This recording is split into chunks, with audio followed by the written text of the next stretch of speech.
I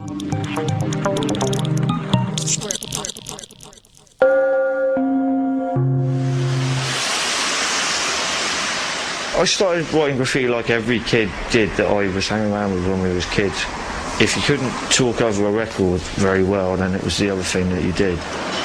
If they were allowed to put a 25-foot high Ronaldo at the end of my street in a crucifix position selling tyres, then there's no reason why I can't do something less offensive somewhere else.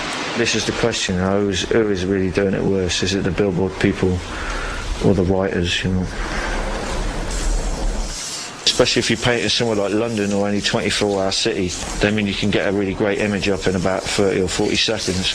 There's this strange thing that like the city's down to architects or politicians, and that normal people shouldn't have a say in the way their city looks.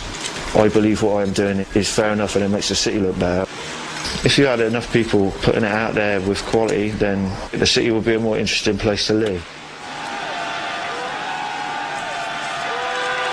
There's times when, you know, you would do nothing if you sat at home and had a good think about all the consequences that could possibly happen. Some people do say graffiti's ugly. Well, a lot of graffiti is ugly. That's kind of, it's a product, isn't it, of society, so it's bound to be pretty ugly, you know. I think hard about the pictures that I paint, and, you know, if you don't like it, you paint over it. I don't know, people are very fond of behaving themselves. That's the thing these days, you know. I mean, it never ceases to amaze me how people, you know, how more people don't just decide to go out and rustle something up on a street.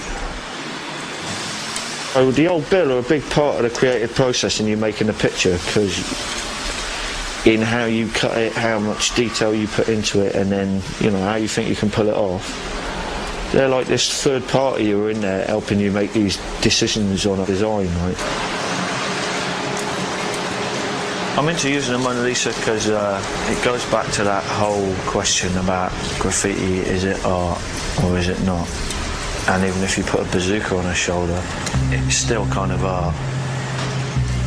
It's a better spot than the Saatchi Gallery, you know, painting off Leicester Square. You know, to get on the tube up to Swiss Cottage and kiss the ass of some Tory to collect your work for people to see your picture, you know? Your picture is there.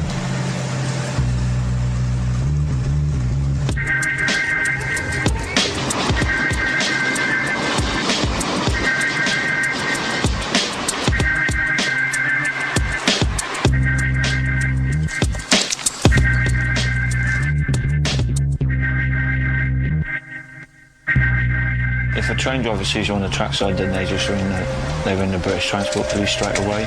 You've got minutes before they turn up.